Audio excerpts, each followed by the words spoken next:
The fifth task is suture with the intracorporeal knot. The items are largely the same. You still have the suture block over here, as well as a Penrose drain with the marked dots and the needle drivers. You have a tool of suture that needs to be cut to a certain length of 6 inches or 15 centimeters.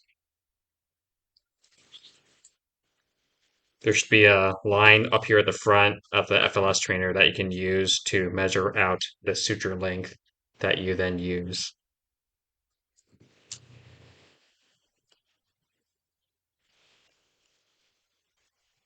And so same technique as before, when you bring in the suture, you want to grab it right at the end so it moves minimally when you bring it in.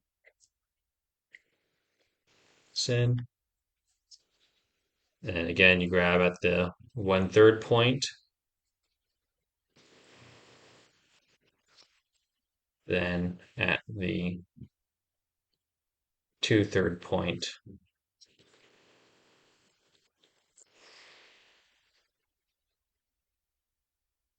Tenting this up again, making sure that you go right into that black dot, no question, and then rolling this over again to make sure that you can see where you're tenting and are going right through that black dot again. There's no question about it. Good. Now press down on the Penrose while you pull through so you don't lose yourself. And what you want to do is make the tail as short as possible while also being safe so it's easier to draw through. Now you have the suture over here, and what you can do is we can call this a smile. The curve is facing down. You can go on the outside of the smile here, loop around once. Oops. And then twice. And you want to move both hands together. Then you grab the very end of this suture, and then you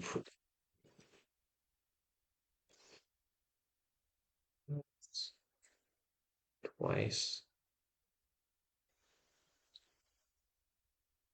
Grab the very end of the suture, and then you pull through, full on both sides, all the way down to make sure the knot doesn't move. Then you'll grab it with the other needle driver in such a way that the curve is pointing up. And so instead, it's like a rainbow, and the end is pointing towards you. That way, the loop is less likely to fall through. And you just kind of go on the inside of this curve, go around, push through, and using the needle gives you an extra length as well. Grab this end,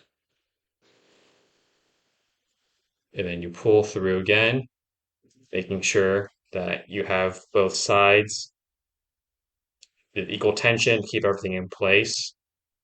Then you grab it one last time over here, turn it into a smile again. I use a metaphor of smiles and rainbows because there's nothing bad that ever happens in gynecology and surgery. And so that's appropriate metaphor to use. You grab the end and you pull it across one more time, and now it's seated. Then the last thing you just have to do is to grab the scissors here, push it down through, and then cut both ends. And that's it. You're now done. So obviously, you have to change your hands every time because you want to make sure the knots are opposing or the throws are opposing because again, they'll look at this under a microscope. And you throw twice for the first throw. Um, Final words of advice. When you request your FLS score, don't request it too early. I did, and they actually marked my score as a failure because the knots hadn't been analyzed yet. I replied asking them, but I failed, and they actually told me, well, actually, we need more time to analyze it. In addition, just try to get some sleep the night before, study the FLS modules for the written portion of the test, and obviously, good luck. Keep practicing. If you have any better techniques, you can share them in the comments, and hopefully, everyone else can have excellent scores as well, hopefully better than mine. Good luck.